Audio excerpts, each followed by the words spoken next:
Hi gorgeous, and a very happy Frugal Friday to you. If you're new to the channel, first I'd like to say welcome to you. I make videos like this every Friday focusing on drugstore and affordable products, so please subscribe to be notified of new videos in the future. Today we're doing a roundup from 2016, and I'll be sharing the best and the worst drugstore finds with you that I've discovered over the past year. I have quite the list to share with you today. I tried to narrow it down as much as possible, so I'm not going to spend a lot of time on each product, but if you're interested in the wear tests that I'll be mentioning with these products, or the videos where I had previously talked about these products, I will have those listed for you below as well. We'll start off with a best product from 2016, and that is the CoverGirl Matte Clean BB Cream. This was one that I did a wear test with. I believe it went for 10 hours in that video and looked spectacular by the end of the day, even on oily skin in humid conditions. And it has been one of those products that I have used consistently on a personal basis throughout the past year. Another great face product that I discovered in 2016 was the Maybelline Better Skin Powder. And this is an excellent product because if you only need a light amount of coverage on your face, it gives you that, and the best part is that it stays put. It's one of those that's really easy to use when you're on the go. You just want to get out the door and you do want a little bit of coverage. The Wet n Wild highlighters. These came out very late in 2016, but they blew me away. Not only are they super pigmented, a little bit goes a long way with these. They have become my favorites and I use them all the time when I want to wear highlighter. But another worst find from 2016 are the Sonia Kashuk makeup sponges. I bought these on a whim, thinking, I'll give them a try, see how they work. And I really hated them. Not only are they really tough, when you immerse them in water, they don't get any softer and they don't expand. They make it really hard to blend anything into your skin, and they were really just one of those crap products I ended up throwing out. Another worst find was from one of my trips to Five Below. Now I was impressed with a lot of Five Below products, and I did a couple videos on some makeup finds in those stores in 2016. But one of the worst products I found there was something called a Glam and Beauty eyeshadow palette.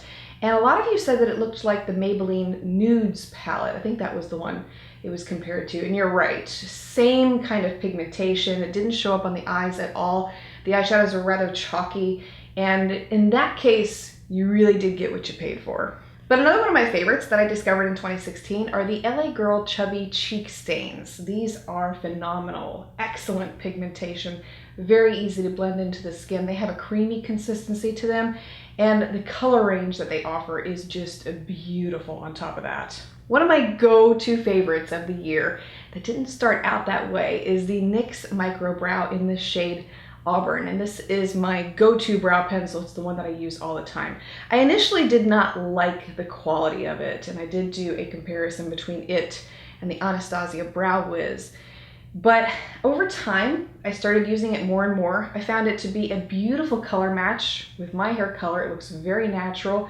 I get compliments every time I wear it on my brows.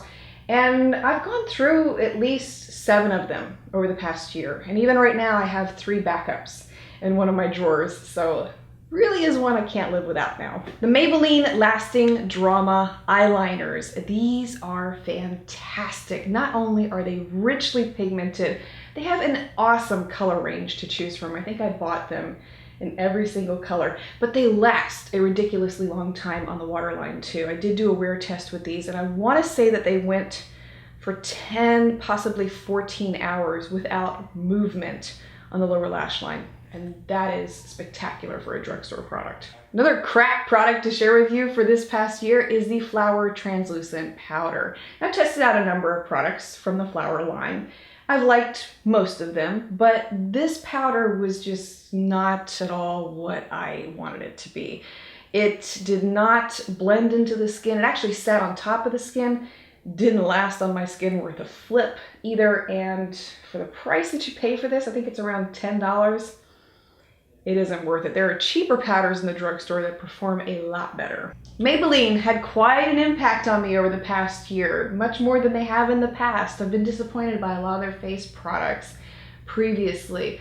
But I ended up trying 2 concealers based off of your suggestions and recommendations, and those were the Instant Age Rewind and Fit Me concealers. So I ended up doing a couple wear tests with both of these. I compared the Fit Me concealer with the NARS Radiant Creamy Concealer, and the Maybelline one lasted longer, looked better, and is cheaper, of course, and so it became one of my favorites after that. And the Instant Age Rewind concealer was one of those that was interesting to use the first time out of the gate, but it covered dark circles beautifully. It wore so nicely throughout the day, and it's one of those now that I reach for more than my high-end concealers. And since we're on the topic of concealers, one of the worst concealers that I tried this past year was the Wet n Wild Come Correct concealer. This one was just so horrible. It was very cakey underneath the eyes. Even if you applied just 1 drop of this stuff, it's a rather thick consistency. It's hard to blend, and it doesn't last that long at all. I would say it went on me for maybe 3 or 4 hours before it started looking really cakey and unmanageable. Another worst product of 2016 are the Milani eyeshadow palettes. Had high expectations for these.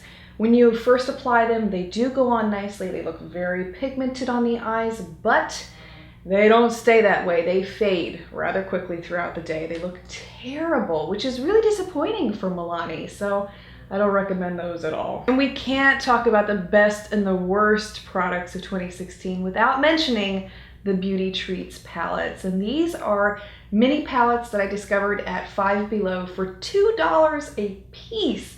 When I first saw them, I didn't know what to think. I thought, oh my gosh, $2? These are gonna be really terrible. These really blew me away though, and I'll be the first to admit that I was really skeptical about trying a $2 eyeshadow palette in itself, but then when I compared them to the $80 Viseart palettes, I really didn't think there was going to be that huge of a comparison, but there were a couple Viseart palettes that disappointed me, while the Beauty Treats side blew me away. So it just goes to show you, price tags really don't matter anymore, and the drugstore is getting better at what they're putting out.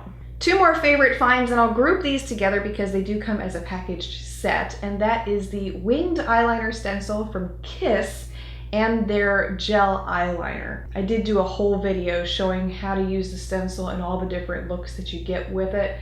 And I have to tell you, out of all the stencils that I tried this past year, this is the one that makes the most sense. It's just a genius design, and I have picked it up since making that video just to create a quick wing on several occasions, and it hasn't disappointed me once. And same thing with the Kiss gel eyeliner that comes with it. It doesn't smudge, won't flake. It's a very rich black pigment. It lasts a long time. I think I went 16 hours one day with it on my eyes, and it still looked just as great as some of my high-end eyeliners. Another crap product to share with you, and that is Max Factor's mascara. Now, they recently came back into the US, started selling their products, and I was really excited to see that because I started out wearing Max Factor until they stopped selling in the United States and they disappeared for a while. You could only find them in the UK.